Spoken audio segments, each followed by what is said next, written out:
Hello friends, welcome to my channel Kanyakumari special. இன்றைக்கி வாழைக்காய் வடை எப்படி பண்ணுறதுன்னு பார்க்கலாம். சிம்பிளான ஈஸியான ஈவினிங் ஸ்நாக்ஸ். இப்போ தான் ஃபஸ்ட் டைம் என் சேனலை பார்க்குறீங்க அப்படின்னா சப்ஸ்கிரைப் பண்ணி வச்சுக்கோங்க. அதுக்கப்புறம் பக்கத்தில் இருக்கிற பெல் ஐக்கானையும் கிளிக் பண்ணி ஆல் அப்படிங்கிற ஆப்ஷன் கொடுத்து வச்சுக்கோங்க. அப்போ தான் நெக்ஸ்ட்டு வீடியோஸ் போடும்போது நோட்டிஃபிகேஷன்ஸ் வரும். நான் இன்றைக்கி 2 வாழைக்காய் எடுத்து நல்ல குக்கரில் 2 விசில் வேக வச்சு எடுத்து வச்சுருக்கேன். இப்போ இதை தோல் உரித்து மசிச்சு எடுத்துக்கலாம்.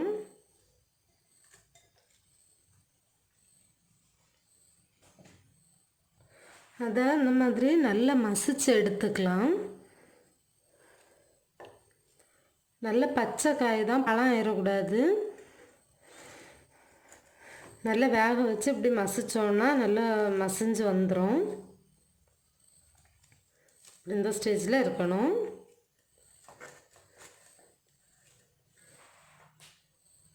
இப்போ இதில் தேவையான அளவு உப்பு சேர்த்துக்கலாம். 2 பச்சை மிளகா கட் பண்ணி வச்சுருந்தேன், அதை சேர்த்துக்கலாம். அது கூட ஒரு துண்டு இஞ்சி கட் பண்ணி வச்சுருந்தேன், அதையும் சேர்த்துக்கலாம்.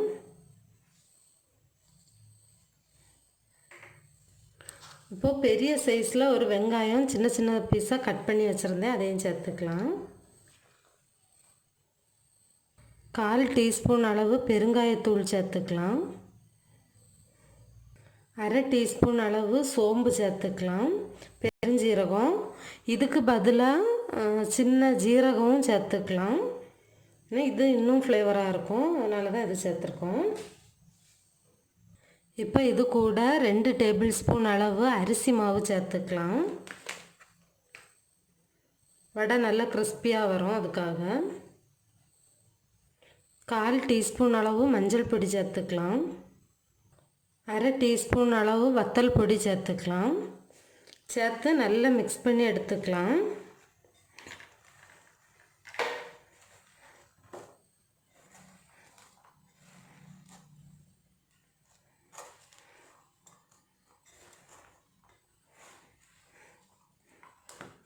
மேக்ஸிமம் தண்ணி தேவைப்படாது. ரொம்ப கெட்டியாக இருந்துச்சு அப்படின்னா லைட்டாக தண்ணி தெளிச்சுக்கோங்க. ஆனால் தண்ணி தேவைப்படாது, வெங்காயத்தில் இருந்தும் தண்ணி வரும்.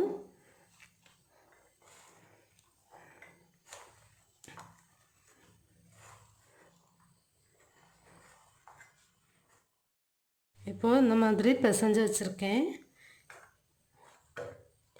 எண்ணெயும் சுட வச்சாச்சு. இனி சின்ன சின்ன உருண்டைகளாக உருட்டி தட்டி பொரித்து எடுத்துக்கலாம். கையில் ஒட்டாமல் தான் வரும். சப்போஸ் ஒட்டின மாதிரி இருந்துச்சு அப்படின்னா இந்த மாதிரி கொஞ்சமாக எண்ணெயை அப்படி தொட்டு அதுக்கப்புறம் உருட்டி எடுத்துக்கோங்க.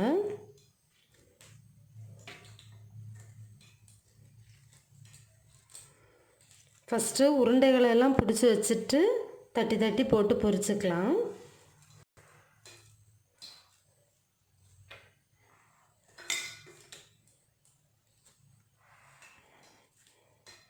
இப்போது இந்த மாதிரி உருண்டை பிடிச்சி வச்சுட்டேன். இதை இந்த மாதிரி தட்டிட்டு மெதுவடை பண்ணுவோம்ல, அதே மாதிரி லைட்டாக ஓட்டை போட்டுக்கோங்க. அப்படி சப்போஸ் ஓட்டை போட வேண்டாம், அப்படி மசால் வடை மாதிரி பொரிக்கணும்னா அப்படியும் பொரிச்சுக்கலாம். இல்லை ஃபிங்கர் ஷேப்பில் வேணாலும் அப்படியும் பிடிச்சிக்கலாம். என்ன ஷேப்பில் வேணுமோ பொரித்து எடுத்துக்கலாம். இந்த மாதிரி எல்லாத்தையும் தட்டி வச்சுக்கலாம். இனி எண்ணெய் சூடானதும் போட்டு பொரித்து எடுத்துக்கலாம். இல்லை இப்படி வேணாலும் தட்டி போட்டு பொரிச்சுக்கலாம். இது வந்து ஃபிங்கர் ஷேப்பு. எப்படி வேணுமோ நம்ம விருப்பம் போல் தான், எப்படி வேணாலும் தட்டி எடுத்துக்கலாம். இப்படி பால் ஷேப்பில் வேணாலும் போட்டுக்கலாம். ஆனால் பால் ஷேப்பில் போட்டால் சீக்கிரமாக வேகாது, அதுக்காக தான் நம்ம இந்த மாதிரி ஃப்ளாட் பண்ணி போடுறது.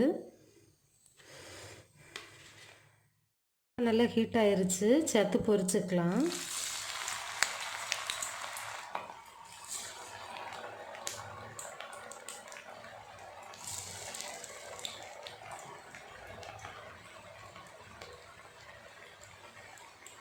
பபிள்ஸ் எல்லாம் அடங்கி 2 பக்கமும் நல்லா செவந்ததும் எடுத்துக்கலாம்.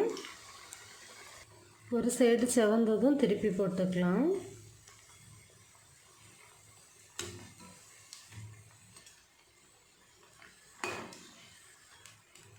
இப்போ இன்னொரு சைடு வந்ததும் எடுத்துக்கலாம்.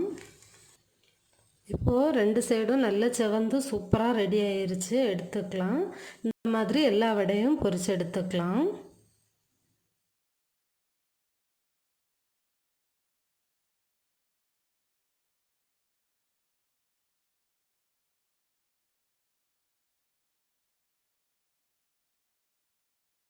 இப்போது எல்லா வடையும் சூப்பராக பொரிச்சு எடுத்தாச்சு. சிம்பிளாக ஈஸியாக ரெடி பண்ணியாச்சு. இப்போ காமிக்கிறேன், பிச்சு காமிக்கிறேன் பாருங்கள். மேலே நல்ல கிறிஸ்பியாக உள்ள சாஃப்டாக இருக்குது.